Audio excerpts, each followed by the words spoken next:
All right. Hello, everybody. This is the very first installment of the Slammer Bros podcast. We are not online personalities. We are just a couple of natural bodybuilders who absolutely love all things professional wrestling. I am Jack Slammer.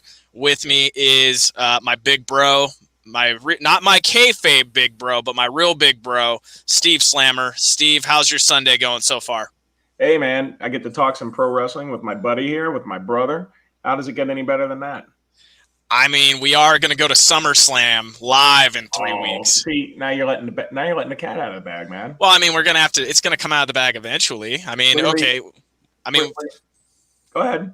I mean, we can surprise people. I mean, what are we gonna sneak in a camera and like live stream it? I think the WWE might frown on that one, but we can definitely do a special broadcast from the palatial Alara out in the middle of the Las Vegas Strip, hopefully with a good view of Allegiant Stadium. I hear that's a nice stadium out there.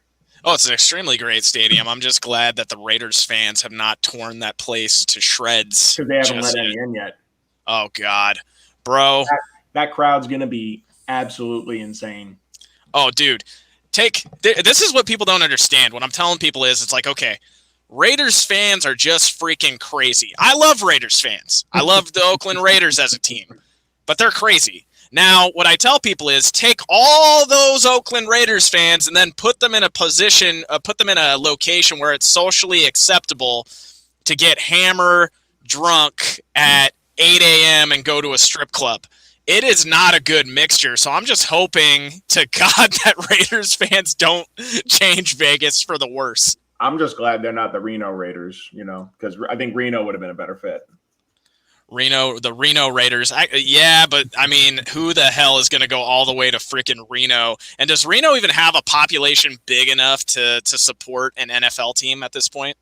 Probably not, but it seems like a better fit for the type of. See, now we're going to come across like we're bad-mouthing Raider fans, but Raider fans probably do that enough to themselves anyway. Yeah, but here's the thing: I love me some Raiders. I love me some Raiders fans. I'm just saying, I know how crazy they are, and I love Vegas, and I do not want to see them make some changes. Part of the thing with Vegas, I love that you and I could just walk around with a cup, whatever alcohol we want at 3 a.m. and just kind of kick it and do our thing. After taking the golden nugget for a couple of $1,000. Yes. Every time me and Steve gamble in Vegas, I'll feel proud of myself for winning $250 at video blackjack, and then this guy will take him for like $2,500 on video poker. What'd you get him with? You got him with a Royal Flush. Royal Flush last time. Absolutely. Royal Flush, hit 4 of a kind a bunch of times. Helps take the edge off the trip, especially after gorging myself on beer and burgers after that show. Oh, man. So for those of you who do not know us personally, Steve did his first bodybuilding show. It was my second bodybuilding show on May 15th, and we both cut weight. We both cut for that show pretty seriously. We both spent like 6 months eating a very strict, regimented diet. Low carb, high ass protein, no fun foods whatsoever.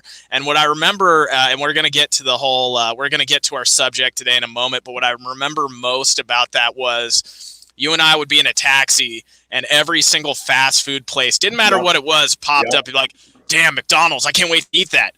Oh, damn, Carl's Jr., can't wait to eat that. It was more about In-N-Out, man. It was all about the In-N-Out.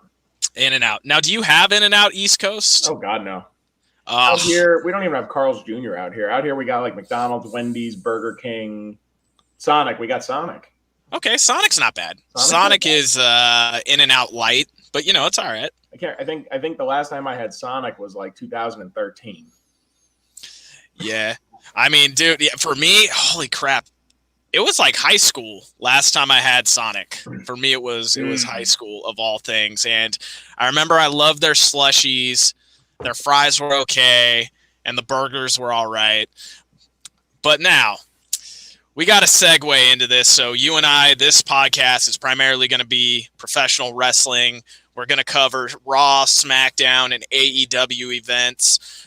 This being our first one, we wanted to use this as an opportunity to just kind of test the waters out, test the technology out. And there was just something so obscure that it triggered a 2-hour conversation between two of us that goes outside of, hey, is this going to be a good match? Or is this a good pairing? Is this a good story? That's all this podcast is going to end up being. So normally what we do, this just is just texting back and forth in Facebook Messenger. This is just saving our thumbs. That's all that this is. Oh, 100%. That's what this is going to be.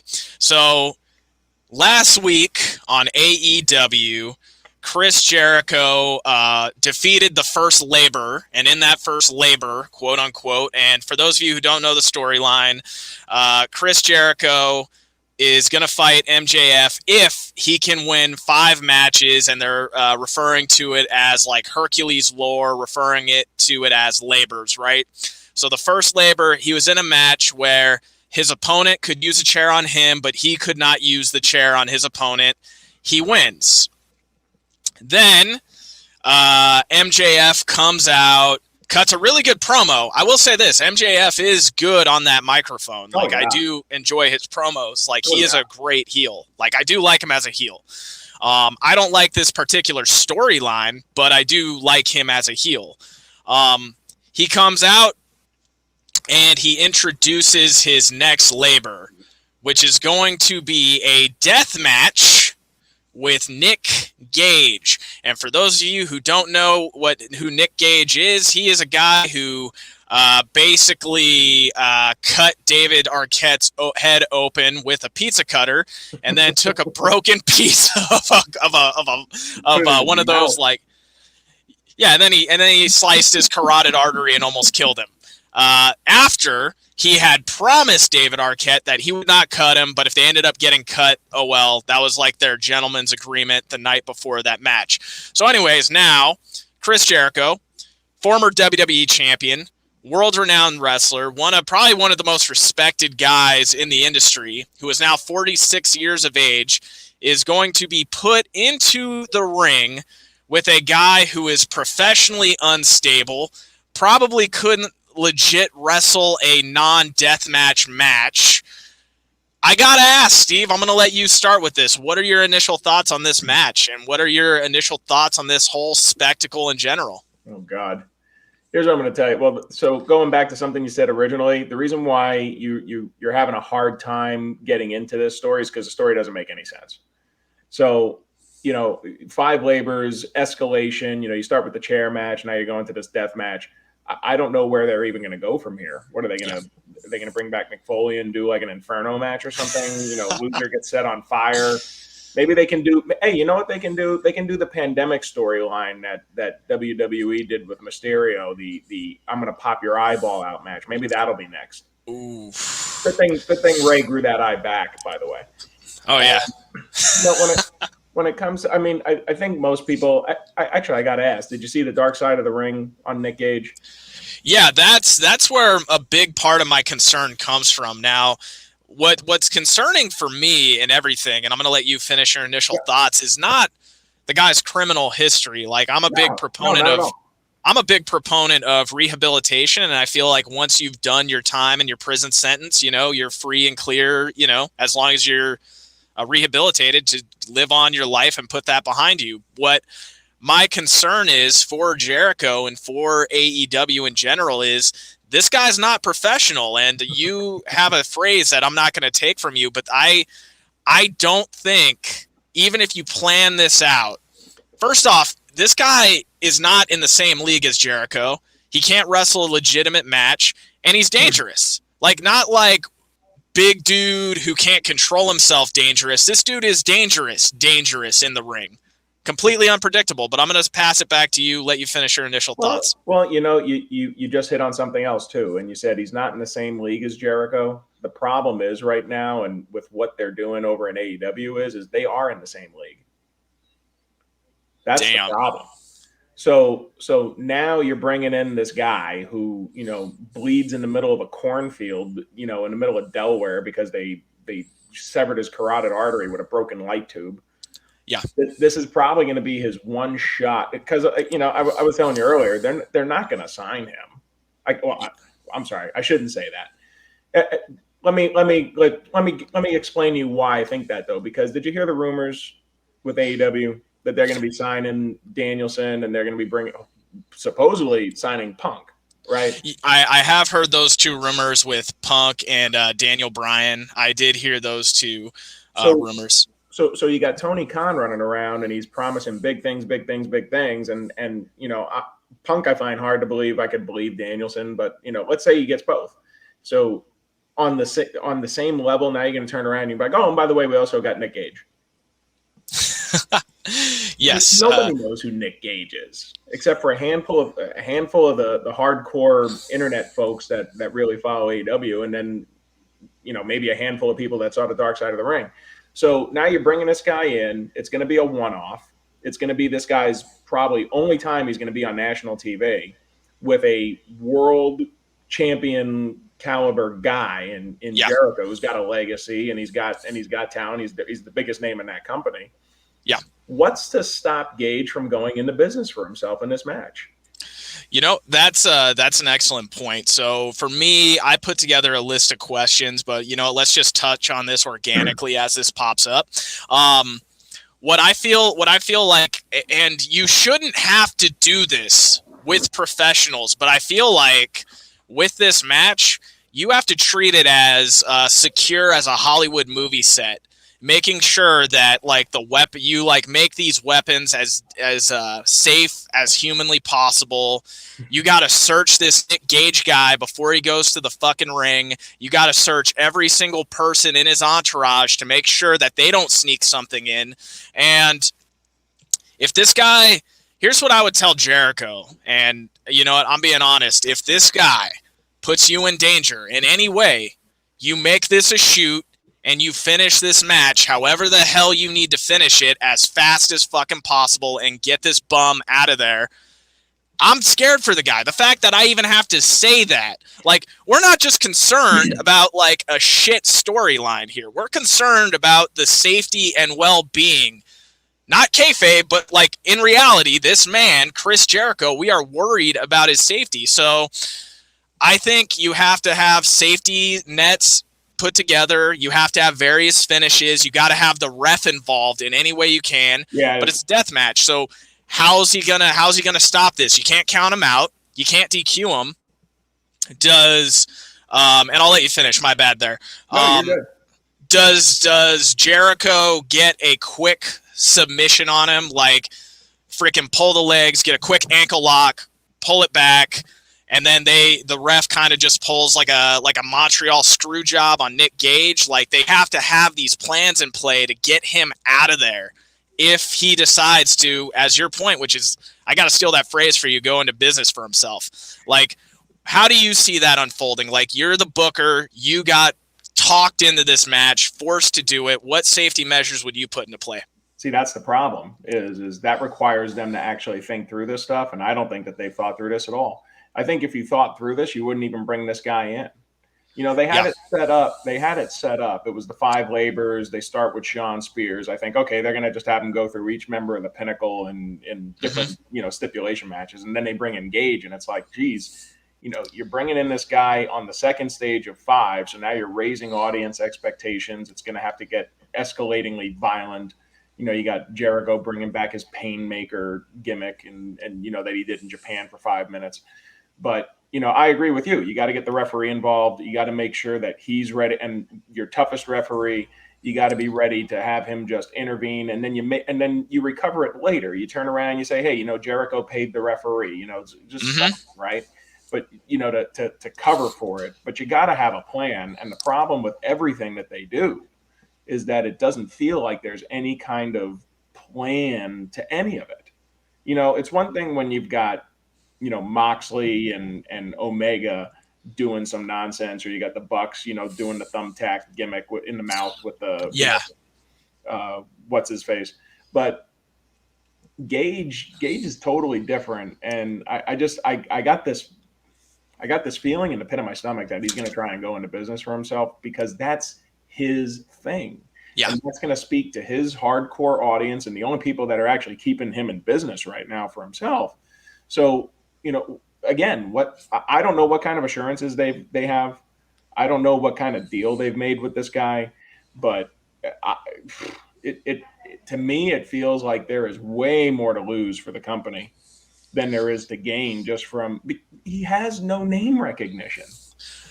No, I mean, and look, he might have is it the social media following that they're after? Like, there has to be something here other than, or they're just trying to really drive this thing home. But to your point, it's like, okay, let's say this Nick Gage thing just goes through and the best possible outcome happens, and it happens. They're what is next? Well, they're trying to be all things to all people. Yeah. This is the same company that brings in, Shaq to do a match and drive him through a table. They're if the rumors are true and they're bringing in Danielson and they're bringing in Punk and they're, I heard there was another rumor that I read that they were talking to Strowman, which makes no sense to me. But, yep. They're courting that level of celebrity. We just saw it on the show 2 weeks back where they had Amanda Nunes and the top team folks on there. Oh yeah, Amanda Nunes and I forgot his name. Jorge Masvidal. Yeah, Masvidal. Right. The BMF guy, right? Yeah.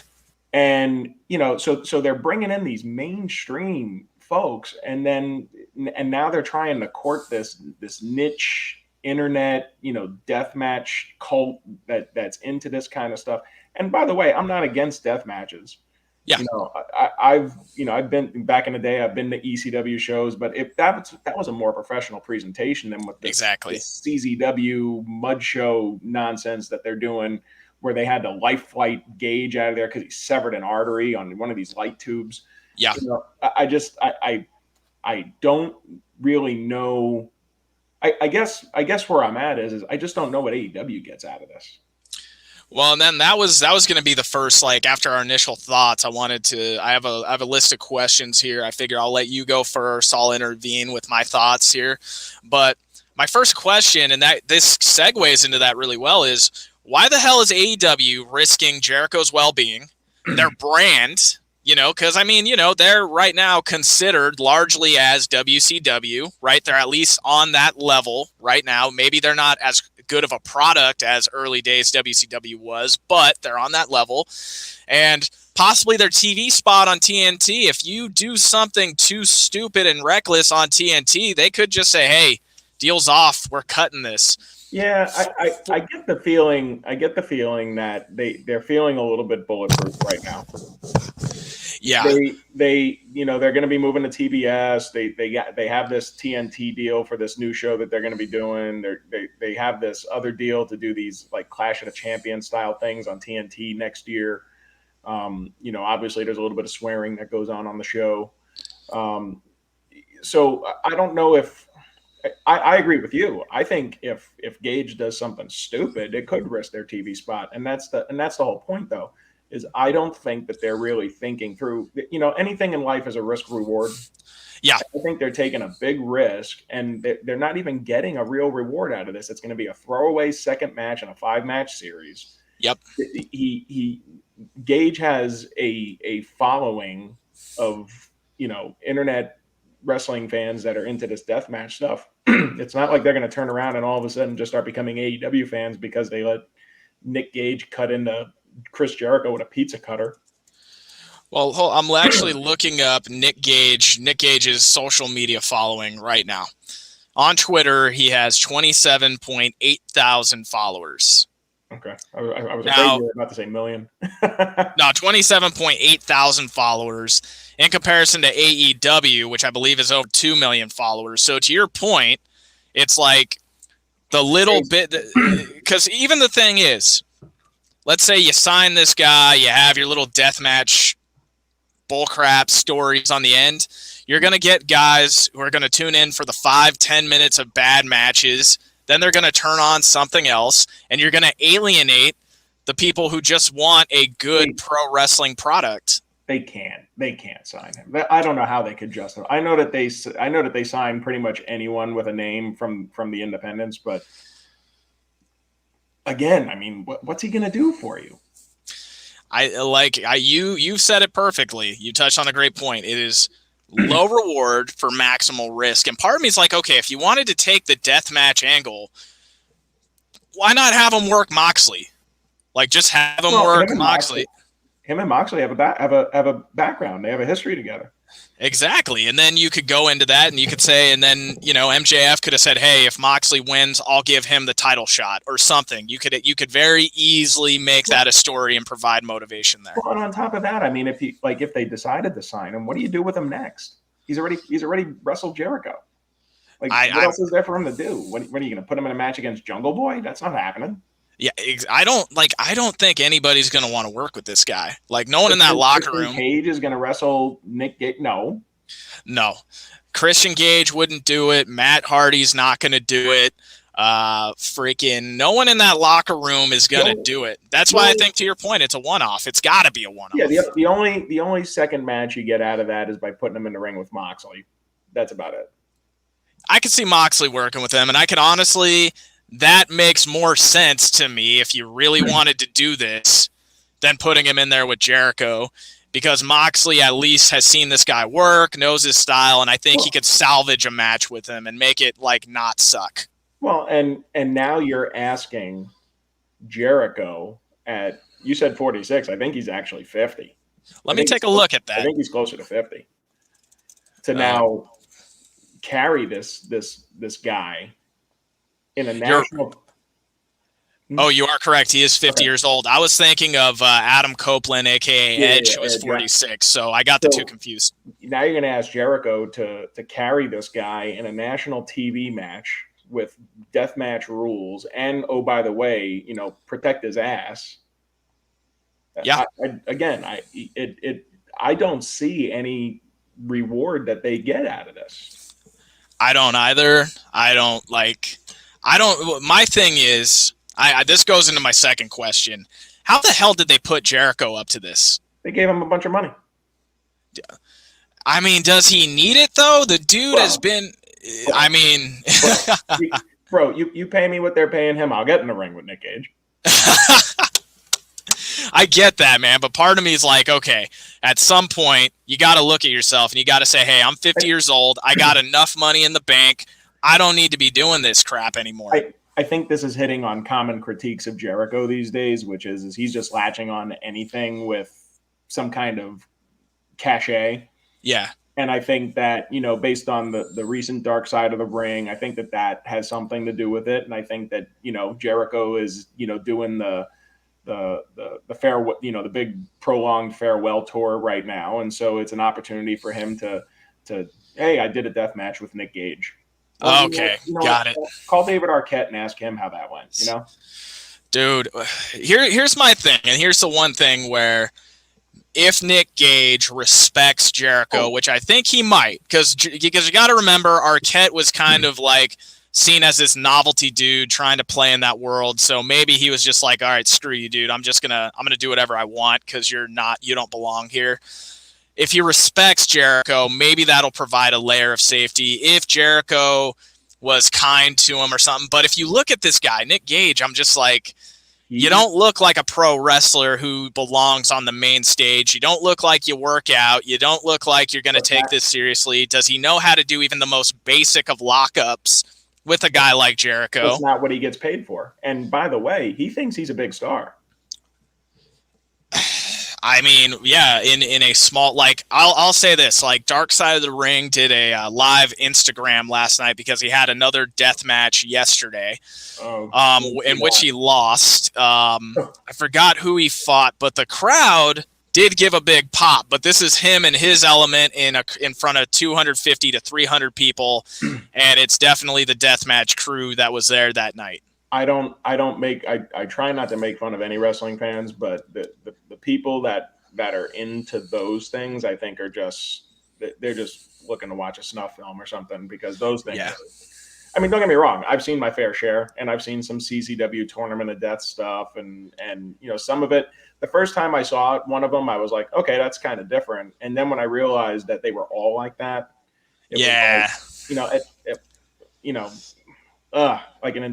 it's kind of like I'm getting us off track now, but it's kind of like my critiques of themed pay-per-views on WWE. Oh, we're gonna do everything's a cage match on the show. Well, okay, everything's a Hell in a Cell match. Everything's a ladder match. It's like, no. And then on the last match of the evening, it's somehow somebody's going to end up at the top of the freaking cage. It's got a formula. Because you got to keep escalating, right? And that's where they're going to find themselves, not just with the Gage match, but then with the 5 labors. Because where do you go with 3? Where do you go with 4? What's he going to have, a best 2 out of 3 falls match at match 3? No, it's got to be something beyond a Texas death match with this death match lunatic. So who are they bringing in? What's it going to be? I have no idea what they're going to do next, but I'm sure MJF is going to cut a really good promo, set it up. But I guess my complaint here is if you're going to go to Nick Gage on match 2, it's going to be a disappointment if they turn around and they say, okay, well, it's going to be Jericho versus Wardlow, in match 3. It's like, well, wait a minute. Like me, I'm honestly thinking, are they going to go barbed wire next time? Are they going to go Inferno? Are they going to go Well, they won't be able to call it an Inferno match. Just like they couldn't call it a casket match. It was a coffin match. Exactly. Right? Because I think WWE trademarks everything now. Yeah. So it won't be an Inferno match. It'll be a flaming, flaming ring rope match or so. I don't know, something stupid. Yeah. All right. So to get us back on track, and we're going to have plenty of these types of discussions for Raw on Monday, because we have our fair share. We have our fair share of WWE critiques as well. So we're not. This is not the podcast that's just going to bash on AEW. It was just this one decision sparked a little controversy. Honestly, there's a lot of things that AEW does well. I think so too. I just don't know what the hell they're doing here. That's my thing. I think you might have hit the nail on the head. They could feel indestructible, and they could just think they're above the law, and they might feel like, hey, we're the big organization. We can control this guy. And I'm like, did you look at him? He did not look like he was all there. And that's not to insult the guy or people who are impaired or something, but this guy looks like he's had some brain damage caused from in-ring action. And well, think about it, right? I mean, you talked about, seeing him in the death match a couple of days ago, the type of crowd that he has around him. Let's say that they do every assurance, they dot the I's, they cross the T's, they do the handshake deal. And then this lunatic sits there and says, you know what? This is going to be my only shot on national TV. Screw it. I'm going to split Chris Jericho's head open, and my 27,000 followers are going to love it. Yeah. That could be it. And he's like, hey, my 27,000 is going to turn to 30,000 with this shot. Yeah. What are they going to do? Sue him? He doesn't have anything. That is correct. So, I mean, do you think that they're paying him enough money to be on his best behavior with this? I think if they're smart, they won't let the check clear until he does what he's supposed to do. Okay, that makes perfect sense. So in his contract, so say, hey, you could either make $50,000 for this match, or you can make nothing. What's your call? That's smart. That's actually a better safety measure than what I had, which is, hey, be ready for a shoot. I think you got to do both, because this guy doesn't care. Yeah, he's a drug addict. Supposedly he was trying to clean himself up, and by the way, not that makes anybody a bad person. It's just this guy, he's a weird combination of a bunch of different things. Yeah. And I think it's an unpredictable combination that you just need to really think through. And unfortunately, the organization as a whole doesn't give me a whole lot of confidence that they really are thinking through the different possibilities. I completely understand. I completely agree. So part of me feels like we've covered a lot of some of my questions here. So I think it's time for the last 3. And I think we've spent enough time being like, okay, here's everything that could go wrong. Here's our concern. So I'm gonna switch it up on us for a second. What's the best case scenario for this match? I'm talking if it could go as well as it could possibly go. Where do you think it goes? I think you give Gage enough money to let Jericho smash him up with a bunch of stuff. Yeah. you let Jericho blade himself and then take some cream puff shots with, some like a cheese grater or something like that. Yeah. The match lasts about 7 minutes. You let him pin Gage and move on. Yeah, I think that's a good one. I could see it going two ways here. Number one, we'll talk about this, but a mild version of the Lashley Kofi match where it's like, because clearly everybody who's watching this is like, Gage is not in Jericho's league, right? Let Gage get a little bit of early offense, then just let frickin' Jericho use him like a punching bag, prove that he's not in his league, beat the living crap, like put it on Gage, get the win. Then it ends how it should end, which is, hey, this guy, he's tough, he's scrappy. He comes in, doesn't get embarrassed, puts in a decent fight against a match he's not supposed to win. Jericho, minute 4, puts it on him, 7-match win, hits the walls of Jericho, gets his check, goes home. MJF comes out. We learn what the next fucking third bit of stupidity is. Yeah, I know you're going to give me your second option here, but just a thought on that real quick, though, is that if you do that, you're almost making Gage the babyface. Yeah, okay. I could see that. So what you would want... And I think for them to bring him in, if you just have Jericho just dominate him, I honestly think that crowd would just crap all over it. Yeah. So do you think part of it being is it's like, okay, this is one of your labors. They want to see him get some color. They want to see Jericho getting some bad spots. Jericho's going to bleed. I'll make a money bet with you right now that Jericho's going to bleed. The question is it, is he blading, or is Gage going to, do it the hard way? Yeah. Yeah. Is it going to be the easy way or the hard way? That's the real question. I don't know, man. So that was way one. He just does it, just kind of show. And then you could also work the angle. Hey, MJF, what a great plan you had here. You put this freaking bum in front of me and I took him out, right? That's one route. Second route is, fuck it. If you're going to go this way, go this way. Maybe. And this is a big maybe. Maybe. This guy knows his lockups. Maybe he has some technical skills, and maybe Chris Jericho is still the guy who can have a great match with anybody. Jericho makes this match look like fucking Steamboat Savage, but in the deathmatch world. As good as a deathmatch could be, is what I'm saying. Jericho somehow works this guy, and this guy being like, well, fuck, I'm on national TV. This could be my big break. Maybe I do need to be on my best behavior here. Okay, I'm actually going to try to pretend to be a wrestler for 7 fucking minutes of my life. Well, I was gonna say this when we got to what we think the actual outcome is going to be, but I think it matches well with what you just said. In a best case scenario, a worst case scenario, and what it's actually going to be, no matter what, it's going to be a complete shit show. Yeah. Agreed. And the deathmatch situation lets you get away with that. Yeah. Because naturally they're ugly matches to begin with. Mm-hmm.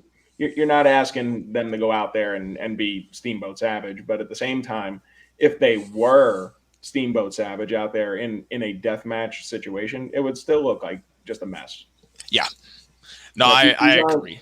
These aren't the old Ric Flair, Terry Funk, Texas death matches from NWA. Yeah. Those were structured. They still had a wrestling format. This is just going to be them hitting each other over the head with hammers for 5 minutes. Okay. Yeah, that I agree. So likely scenario for you is this is going to be a shit match. It's going to be a shit show. Whether it's a shit match depends on how much Gage wants to play ball. Yeah, it could be entertaining. It could be entertaining. I just think it's no matter what, it's just going to be shit. Well, yeah, okay, and then I'll skip bringing up other podcasters on this show for a second, but I know there's a certain guy you and I listen to. We're probably looking more towards his review than we are looking towards the actual match. I'm a sick human being sometimes, and whether it's wrestling or other things, right? Like I'm a New York Jets fan. We were talking about football earlier, Yeah. and as awful as that team was last year because they went 2-14, right? I looked forward to listening to sports talk radio on Monday after they just totally shit the bit in a game because I would get a kick out of listening to the sports talk Yeah. radio folks just totally eat the team alive. So there's a plus side to all this nightmare nonsense that goes on, and that, hey, you know what? Even if it's a complete steaming pile of shit, come Monday, come Tuesday, whenever the show comes on or the podcast drops, you're going to get some entertainment value out of it. So I'm okay. I agree, but I just don't want them to get kicked off TV. That's all I'm saying. Like, I think, going into my likely scenario, I agree deathmatch styles are not the style of wrestling that I like. Like, personally, I'm a Dominic Mysterio guy, and then I also like what Edge has become to where it's like, okay, now you wrestle like a main eventer. Like, if you're going to go the crazy route, I like how Dom and Ray take it the crazy route, and then guys like Ricochet, where it's like, okay, I like that. If you're going to go crazy, go like that. It's not deathmatch. It's not crap minus the freaking eye out of your socket that magically grew back. But I like that style. Or I like the style where it looks like, okay, if this was the equivalent of Tyson Ali to dignified boxers, best at what they do, this is what it should look like main event wrestling. I'm not a deathmatch guy. I like the hardcore days because they kept it within reason, but I don't know. Likely scenario for me, you hit the nail on the head. I feel like even if Gage gives it his best, plays ball, it's gonna make for some great entertaining talking points. It's not going to move the needle for AEW in any way, shape, or form. You might catch maybe 10 or 20 of his 27,000 Twitter followers who are going to be like, hey, maybe I'll check out AEW now if I've got nothing better to do. But his fans are not going to okay, let me ask you this. Could you see a Nick Gage fan cheering for an Orange Cassidy? No. No. Well, I mean that's an extreme example, right? So I mean, you're going from a guy who's shattering light tubes over somebody to another guy who's hands in his pockets and play kicking people. So it's okay, that's a little hard. Could I see them getting into some of the some of the Kenny Omega Young Buck stuff right now, where they're doing they've done a lot of stuff with thumbtacks lately, which has been kind of weird. But I could see them kind of getting into that. I think. If they convert a handful of them, good for them. But I mean, their ratings are hovering around 800,000 ish. Yeah. Occasionally they'll pop 1 million when they bring a Shaq in, or they have some kind of big thing going on. But I don't see how this fits into a bigger picture of how they're going to move the needle. Yeah. And I think that's the frustrating part is and why, if I were a Danielson or a Punk, and you were considering signing with them, I mean, I know Khan's got a lot of money, but I would be thinking twice about it, because everything about the show just communicates what is their long-term plan?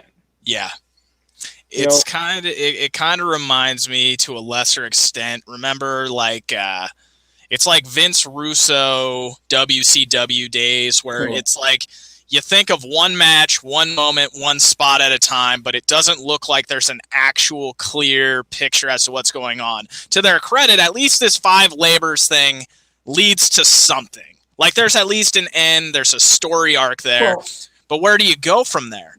Where do you take this? Well, so we've been talking about the 5 labors matches and how they need to escalate. So now you're going to go through 5 escalating, match 5 will be chainsaw on a pole or something. And then eventually he gets to the MJF match. What are they going to do? 20-minute time limit, standard, 1 fall to a finish. What the hell is that match going to look like? Yeah, no, I agree with you there. I think they're here's how it just came to me. They set expectations too high. Yeah. So they immediately jump to this. If you wanted to do this, save it for 5. Yeah. I could see 5, yeah. Because this Right. would actually be a shocker for 5. Because Sure. this feels like 5, where it's like, holy crap, you're going to try to go ahead. No, I was going to say, especially if they did, have him work his way through the different members of the Pinnacle. Yeah. Right. Match 1, 2, he goes after Wardlow, 3, he goes after FTR, whatever, or 3 and 4, he goes after one member each. And then, what's it going to be for 5? Because he's run out of Pinnacle members. Oh, here's Nick Gage. Okay. Oh crap. Like, man, like, is he going to be able to make it through that? It's match 2. He's beating Gage. Yeah. It. I mean, you would know that in even a match 5, but at least you save it. There's a thought process behind it. Now it's just, okay, well, what, if they go to Dax Harwood on 3, it's going to be like, all right. And you think Dax is going to do some, or any member of FTR is going to do some of this deathmatch stuff? No, not at all. Not at all. Not at all. And Wardlow is green. So, what's he going to do? So it makes me wonder, are they going to start bringing in, novelty indie wrestlers for 3, 4, and 5 to get to MJF? It doesn't make any sense. It doesn't. You hit the nail on the head here. I mean, the AEW writers, if they have any, or bookers, there's one writer. It's whatever Tony Khan wants to do. Okay, so here is so I'm gonna go back to what you said about CM Punk.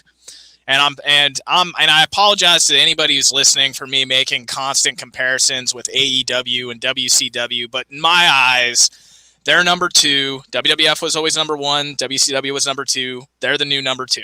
Whether you know it, like it, or not, it's the new number 2. So what I will say is this: if I was Punk, if I was to sign, I'd be like, all right, I would work the Hogan deal if I was him. I'd be like, hey, you're going to pay me an assload of money. I'm not working people I don't want to work. You're not doing anything with my character that I do not want done with my character. They're getting full creative control. I'm sorry. Continue. 100%. He's not signing without creative control. Neither is Danielson. Yeah, so if you give those guys full creative control, and then CM Punk has really, really great ideas. So I think giving him creative control and letting him come in might actually be a good thing for the company itself. So it could save him, but they got to give him control, and they got to let him control his own stories, his own booking, everything.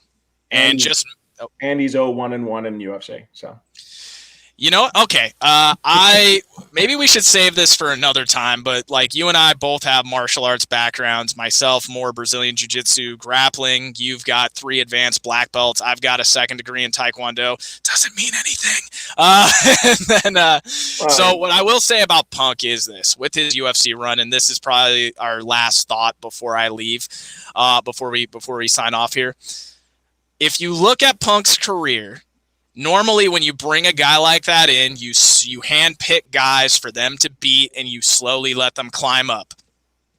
CM Punk should have been not allowed anywhere near those guys, but because they created such a fuss on social media, they both got fights that they knew they were going to win. Like I knew Mike Jackson was going to win. He was a 4-0 pro boxer. I knew Mickey Gall was going to win. He was a brown belt in Brazilian Jiu-Jitsu. He fought and beat guys who were destroying everybody in the jiu-jitsu community. So the fact that Punk didn't get hand-picked opponents and he actually fought the best guys that he could possibly fight, you will never hear me disrespect him. What I will say, though, is that was improperly managed by Rufus Sports.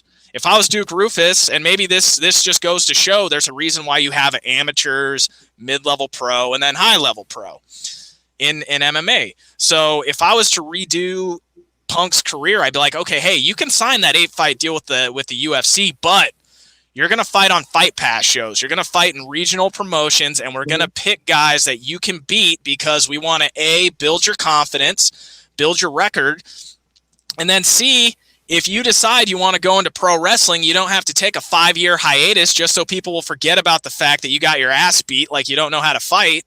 And you could just go back to pro wrestling. Well, he didn't have any kind of significant amateur background. Like he wasn't like Brock Lesnar, where he was NCAA champion and all this stuff, right? And who did it right was what Bellator did with Hager. Exactly. Hager is legitimately going to have a great career because of how they're building him up. And you see he's egging for a Fedor fight. Yeah, okay, so all right, well, you know what? This is the rant time, okay? And here's what I will say about this. I have no respect for guys when it's like, hey, I'm going to call out Fedor. Yeah, I beat Fedor. I'm like, no, Fedor's 51. He's been knocked out a bunch of times. His chin isn't what it used to be. His speed and his power isn't what it used to be. You put Fedor where he was at even 10 years ago, you wouldn't hear Fedor's name go anywhere near Hager's mouth. And that's a freaking fact. Well, look, nothing but respect for Hager, who's boring as hell as a wrestler. But I found his Bellator fights to be intriguing. Yeah. But for somebody who barely made it out of his last fight, calm yourself a little bit. 100%. He just sees the opportunity. He's like a shark with blood in the water. He smells it. Fedor's old. It's an opportunity for them to both make some money because Hager has some name recognition, especially in Bellator, right? And he's running around. Oh, I'm gonna retire Fedor. Fedor's retired. He is. He's 100% beating retired. Fedor right now is not like. Could I go and beat Fedor right now? No. Right? Oh, Fedor would kill either one of us. Exactly. That's 100% true. But Hager's also an NCAA champion. He's a legit dude when it comes to 100%. Right. 100%. Like, he is a legitimate fighter in that cage, belongs in there. To your point, Punk, I mean, personally, I would be like, all right, man, if you want to do this, you're going to do some amateur boxing. You're going to do some wrestling. We're going to get you, I'm going to actually put you in jiu-jitsu tournaments all around the country, and you're going to compete every 2 weeks just so you get used to the thought of actual combat. But that wasn't Punk's fault. That was Dana White's fault, and I blame Duke a little bit for that too. I blame Duke and Dana because Duke saw Mickey, and I'm like, bro, you see Punk every day. Now maybe, because you're so close and you see how much he's improved in a short amount of time based on where he started from, but seeing the sparring sessions that Punk had leading up to the Mickey Gall fight, the only one he won was like against a guy who looked like a guy that Punk should be fighting, like a non-athlete who might have been training for maybe a year. But Nick Gage. It was Nick Gage. Oh my God! What if AEW puts the belt on Nick Gage? What would you just what belt? Would you just cancel? What's their main title? They've got like 12 of them, right? No, the AEW. How many titles does AEW have? Well, they got the world title, they got the TNT title, and then they got the women's title, they got the tag titles, and then they've been using that old ECW, FTW title. Yeah, has had. All right, I think that's it. All right. If they I'm going to ask you this question to close. They put the world championship on Nick Gage, try to push him to the moon, Ultimate Warrior style. The most protected world championship in professional wrestling. 100%. Yes. How fast until you canceled TNT from your cable provider? I wish I could say I would, but I do remember WCW putting the world title on David Arquette.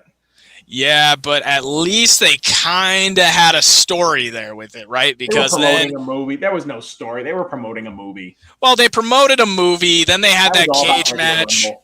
They had that 3-way cage match where he turned heel. When he turned heel, and then I was like, oh, okay, at least there's like a ooh, gotcha. But yeah, hey man, I liked WCW during like the first NWO run that actually made sense, because then you had Hogan turn heel, betray Macho Man, that made me throw a soda at my TV, which led to a subsequent ass whooping. I was one of those kids. I was drinking a freaking soda, and as soon as that leg drop hit, I was like, ugh! Miss Elizabeth, hey. I love Miss Elizabeth. God bless her soul. Jesus Christ. She was a beautiful woman. Goddamn Lex Luger. I hate that man. Well, I don't know him, but damn that man. All right. Huh? He's found religion. He has found religion, probably redeemed himself. And hey, man, I've known people who have had the painkiller grip on them. So let's just leave it at that. All right. So We went through Nick Gage, Punk's career, a little David Arquette action. This was a fun first podcast, man. Is there where can the people follow you if you wanted to acquire a social media following? Oh my God. Well, I'm on Instagram. All right. Actually, we'll save that for the second episode. We'll save this for the second episode. Absolutely. All right. So for now, you're the one with the big following.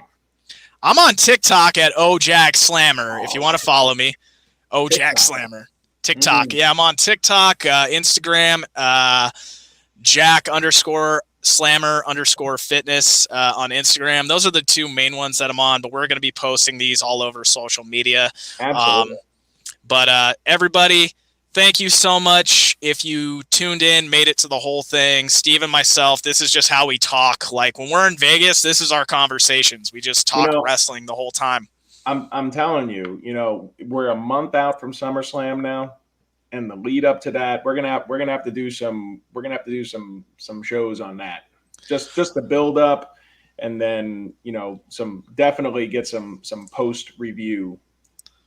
Oh, well, definitely. Well, you got to remember, we're going to be doing Raw reviews all the way up to that. We're going to be doing SmackDown reviews all the way up to that. And then, maybe the day of the show, we're going to do an immediate recap from the Alara. And then it's going to be a good time. All this is just you messing with me because you're trying to get me to watch all 3 hours of Raw. And the only way that you can get me to do that is to agree to do this. So now I'm going to subject myself to all 3 hours of Raw, and I'm not going to be a happy camper. So I'm going to need to vent. Oh, you are going to need to vent. I'm going to need to vent. You're going to need to vent. There's going to be some stuff that I like that you're going to hate, some stuff that you like that I hate, and it's going to be a wonderful, wonderful time. But anyways, folks, I am cutting the broadcast here. Please follow the Slammer Bros on Twitch. We're going to be posting these to our YouTube channel, the Slammer Bro. We're going to be everywhere you could possibly want, so just keep an eye out for us, follow us, and thank you so much for tuning in. And we will see you on Tuesday to do the Raw recap, all 3 majestical hours. I'm sure I'll be recovered by then from all the drinking I'm going to need to do to get through the show. All right. Bye, everybody. Bye.